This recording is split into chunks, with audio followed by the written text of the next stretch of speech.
Good morning students. आज हम previous lecture से आगे कंटिन्यू करेंगे। प्रीवियस लेक्चर में हम लोग इंक्लाइंड रेफरेंस फ्रेम या झुके हुए निर्देश तंत्रों के लिए रूपांतरण समीकरण प्राप्त कर रहे थे और पहले हमने 3 डायमेंशनल केस ना लेकर सिंप्लिसिटी के लिए 2 डायमेंशनल केस लिया था, यानी 2 निर्देश तंत्र S और S डैश है। S के निर्देश अक्ष X और Y है और S डैश के X डैश और Y डैश है। X के सापेक्ष X डैश थीटा कोण से झुका हुआ है और Y के सापेक्ष Y डैश भी थीटा कोण से झुका हुआ है। ये जो कोण थीटा है ये हमने नियत माना था। कोई बिंदु या पार्टिकल या पिंड है P जिसके S में कोऑर्डिनेट्स है एक्स वाई और S डैश में है X डैश Y डैश। तो हमने ये रूपांतरण समीकरण प्राप्त किया था। X dash equals to x cos theta plus Y sine theta और Y dash equals to minus X sine theta plus Y cos theta. यहाँ अगर हम इन दोनों रिलेशंस को ध्यान से देखें तो साइन थीटा और कॉस थीटा की टर्म आ रही है और साथ में माइनस साइन भी है। तो यहाँ अगर कोण देखें तो कोण x और x डैश के बीच थीटा है, यानी कोण x dash o x theta है। इसी तरह y डैश o y है, वो भी थीटा है। x डैश का x के साथ जो कोण है वो थीटा हो गया। x डैश का y के साथ कोण देखें यानी x डैश o y, तो ये x डैश और ये y है, तो ये x डैश o y ये कितना होगा? x और y के बीच है 90 डिग्री का कोण, हमेशा 90 डिग्री पर झुके होते हैं निर्देश अक्ष। तो इसमें से थीटा कोण ये रह गया, तो बचा हुआ कोण कितना हो गया? 90 डिग्री माइनस थीटा। तो कोण रह गया x dash o y 90 degree minus theta. इसी तरह से y डैश o y है वो थीटा है और y डैश का x के साथ रिलेशन क्या हुआ? y डैश o x, ये कितना हुआ कि y डैश और x डैश वही s डैश के दो निर्देश अक्ष हैं, तो इन दोनों के बीच तो कोण कितना होगा? 90 डिग्री। तो ये कोण तो हो गया पूरा 90 डिग्री और y डैश और x के साथ ये और कोण ऐड हो जाएगा थीटा, तो y डैश और x के बीच कितना कोण हुआ? 90 डिग्री प्लस थीटा। तो y डैश o y हो गया, y डैश o x हो गया 90 डिग्री प्लस थीटा। तो ये हमने 4 एंगल्स लिख दिए हैं। x dash o x, o मूल बिंदु है जहां पर प्रेक्षक स्थित है, तो x dash o x theta, x dash o y 90 degree minus theta, y dash o x 90 degree plus theta और y dash o y theta. तो इसको हम इस रिलेशन को हम एक जैसी फॉर्म में लिखना चाह रहे हैं कि या तो कॉस थीटा या साइन थीटा के रूप में, लेकिन हम जानते हैं कि कॉस 90 डिग्री प्लस थीटा भी पॉजिटिव होता है, लेकिन साइन 90 डिग्री प्लस थीटा भी पॉजिटिव होता है, लेकिन cos 90 degree plus theta minus में चेंज हो जाता है। तो हम इस तरह से इसको लिख सकते हैं कि x dash equals to x cos theta S H plus y sine theta है, तो प्लस साइन के साथ है, तो यहां हमने लिख दिया y cos 90 degree minus theta. Cos 90 degree minus theta plus sign theta के बराबर होता है, तो यही टर्म आ जाएगी। सेकंड जो इक्वेशन है कि y dash equals to minus X sine theta, तो यहाँ माइनस साइन थीटा को हम लिख सकते हैं cos 90 degree plus theta. Cos 90 degree plus theta minus sine theta के बराबर होता है, तो y dash equals to x cos 90 degree plus theta plus y cos theta as such है।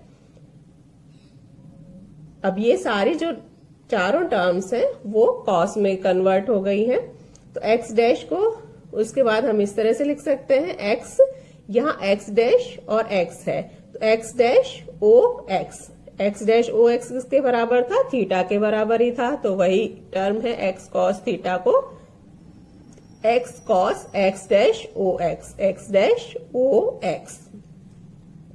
प्लस सेकेंड टर्म आई थी कॉस 90 डिग्री माइनस थीटा, तो ये एक्स डैश के साथ लिख रहे हैं और यहाँ पर वाई है, तो Y cos x dash O Y, X dash O Y भी 90 डिग्री माइनस थीटा था, तो इस टर्म को हम इस तरह से लिख सकते हैं y cos x dash O y. इसी तरह से सेकेंड इक्वेशन वाई डैश, अब y dash equals to x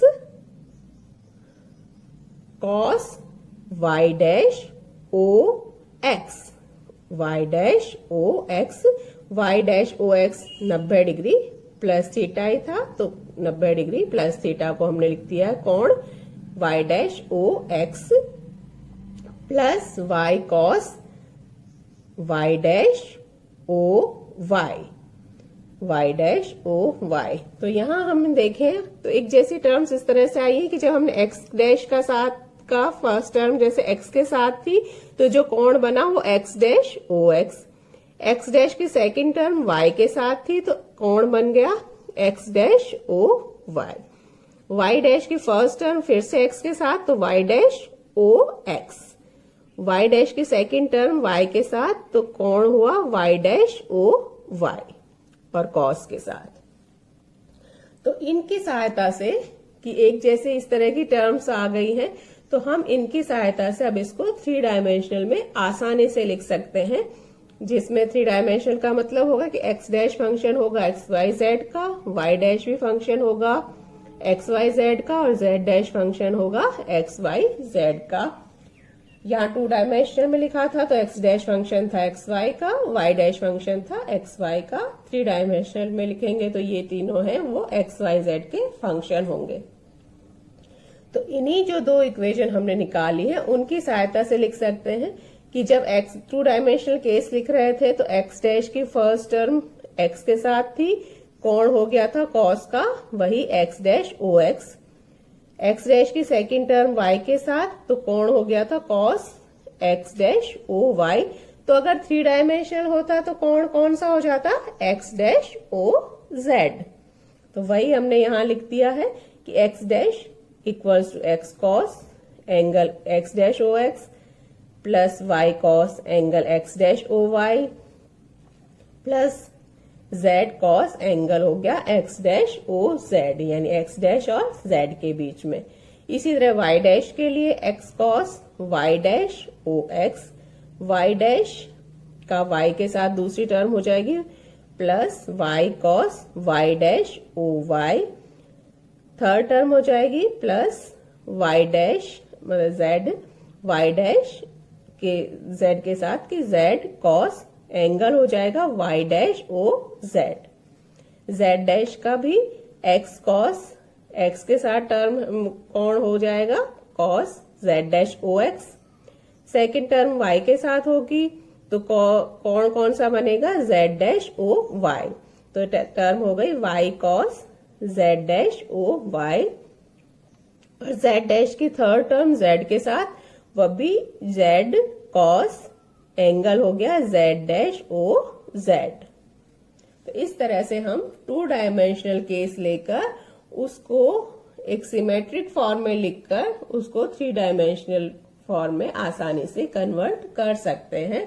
तो ये 3 हमारे पास ट्रांसफॉर्मेशन रिलेशन आए एक्स डैश वाई डैश और जेड डैश का एक्स वाई जेड के साथ संबंध। इनको और कॉम्पैक्ट फॉर्म में हम इस तरह से लिख सकते हैं X dash equals to a11 x plus a12 y plus a13 z, y dash equals to a21 x plus a22 y plus a23 z, और z dash equals to a31 x plus a32 y plus a33 z। यहाँ जो गुणांक आए हैं a11, a12, a13 इस तरह से 9 गुणांक हैं, और इनका मतलब क्या है cos x dash O X, x को हम हमेशा पहला निर्देशक मानते हैं, y को दूसरा और z को तीसरा। तो यहाँ अगर हम देखें तो s डैश का भी पहला अक्ष है और s का भी पहला अक्ष है, तो कोण एक्स डैश ओ एक्स को हमने लिख दिया है A11, x dash O Y ये पहला और ये दूसरा, तो A12, x dash O Z ये पहला और ये तीसरा, तो A13। इसी तरह से बाकी जो कॉस के टर्म्स थे उन सबको हमने एक ही फॉर्म में लिख दिया है, A11, A12, A13, A21, A22, A23। 21 का मतलब क्या हो जाएगा, कॉस एंगल होगा 2 वाई डैश और इसका x, तो कॉस वाई डैश x। इसी तरह से बाकी के लिए, या इसको मैट्रिक्स फॉर्म में लिखे तो ये कॉलम आ जाएगा x dash Y dash z dash. ये मैट्रिक्स गुणांक कहलाता है, जिसमें ये A11, A12 ये वाली टर्म्स हैं, तो ये वही 9 टर्म्स 3x3 की मैट्रिक्स आ गई, और इधर x y z का ये कॉलम मैट्रिक्स। तो ये मैट्रिक्स रूप में स्थिति का रूपांतरण समीकरण कहलाएगा। अब हमें स्थिति के लिए निकाल लिया है, तो हम आगे वेग के लिए निकालेंगे। वेग के लिए निकालने के लिए हम क्या करते हैं, स्थिति के लिए जो रूपांतरण समीकरण प्राप्त होते हैं उसको वेग के सापेक्ष अवकलित कर देते हैं। तो इन टर्म्स इस इक्वेशन को, या जो हमने पहले कॉस की फॉर्म में लिखा था किसी भी रूप में, हम उसको समय के सापेक्ष डिफरेंशिएट करेंगे। वहां ये ध्यान रखने वाली बात है कि ये जो गुणांक है, जो कॉस के एंगल्स थे वो कांस्टेंट है, क्योंकि जो एंगल थीटा हमने लिया है वो कांस्टेंट है, तो कॉस की जो वैल्यू भी होगी वो एक नियत वैल्यू होगी, वो समय के साथ परिवर्तित नहीं होगी। इसलिए जब वेग के लिए रूपांतरण समीकरण ज्ञात करेंगे, तो जब टाइम के रेस्पेक्ट में हम डिफरेंशिएट करेंगे तो सिर्फ ये जो टर्म्स हैं X dash Y dash Z dash और एक्स वाई जेड, केवल ये ही डिफरेंशिएट होंगे, ये एज सच रहेंगे क्योंकि ये कांस्टेंट है। तो नेक्स्ट स्टेप में हम वेग के लिए इस तरह से लिख सकते हैं कि इसका समय के सापेक्ष अवकलन करने पर dx dash upon dt, dy dash upon dt और dz dash upon dt, matrix गुणांक इसी रूप में, और dx upon dt, dy upon dt और dz upon dt। dx dash upon dt का क्या मतलब है, s डैश निर्देश तंत्र में x डैश दिशा में परिवर्तन के, विस्थापन में परिवर्तन की दर या वेग का गुणांक x डैश दिशा में। इसी तरह ये हो जाएगा s डैश में y डैश दिशा में गुणांक, s डैश में z डैश दिशा में गुणांक, और ये s के लिए होंगे कि s का x दिशा में वेग, s में y दिशा में वेग पिंड का, और s में z दिशा में पिंड का वेग। तो हमने इनको इस तरह से लिख दिया है, vx dash, vy dash, vz dash, s dash निर्देश तंत्र में वेग के घटक हैं, वही मैट्रिक्स गुणांक नोट गुणांक है इसमें, और vx, vy, vz ये s निर्देश तंत्र में वेग के घटक हैं पिंड के। तो ये वेग के लिए हमारे पास रूपांतरण संबंध आ गया कि s डैश में पिंड के वेग का s में पिंड के वेग से संबंध। वेग के लिए रूपांतरण समीकरण ज्ञात करने के बाद हम त्वरण के लिए रूपांतरण समीकरण ज्ञात करेंगे, और उसके लिए जो वेग के लिए रूपांतरण संबंध ज्ञात किए हैं उसका फिर से समय के सापेक्ष डिफरेंशिएट करेंगे, अवकलन करेंगे। तो अवकलन करने के लिए ये जो 9 गुणांक की मैट्रिक्स गुणांक है ये कांस्टेंट है, क्योंकि वही थीटा है वो कांस्टेंट है, इसलिए ये टर्म्स हैं ये कांस्टेंट होंगी। तो डिफरेंशिएशन जब करेंगे तो केवल इन टर्म्स का होगा, dvx dash upon dt, dvy dash upon dt और dvz डैश अपॉन dt, और इधर भी dvx upon dt, dvy upon dt और dvz अपॉन dt। तो ऐसा करने पर dvx डैश अपॉन dt का मतलब s डैश निर्देश तंत्र में वेग के परिवर्तन की दर x डैश दिशा में। तो ये हो जाएगा ax dash, dvy dash upon dt हो जाएगा ay डैश और dvz डैश अपॉन dt हो जाएगा az डैश। ये जो कॉलम मैट्रिक्स आई वो है s डैश में पिंड के x डैश y डैश और z डैश दिशा में त्वरण के घटक। राइट हैंड साइड में dvx अपॉन dt का मतलब ax यानी x दिशा में s निर्देश तंत्र में पिंड का त्वरण, dvy अपॉन dt ay और dvz अपॉन dt az। ये मैट्रिक्स जो होगी कॉलम मैट्रिक्स वो है s में पिंड के त्वरण के x y z दिशा में घटक, और ये मैट्रिक्स गुणांक जो 9 टर्म्स की मैट्रिक्स है वो एज सच रहेगी। तो ये संबंध s डैश में पिंड के त्वरण के में और s निर्देश तंत्र में पिंड के त्वरण के बीच है, तो इनको हम कहेंगे s डैश निर्देश तंत्र में पिंड के त्वरण के लिए रूपांतरण संबंध। इससे आगे का हम नेक्स्ट लेक्चर में करेंगे।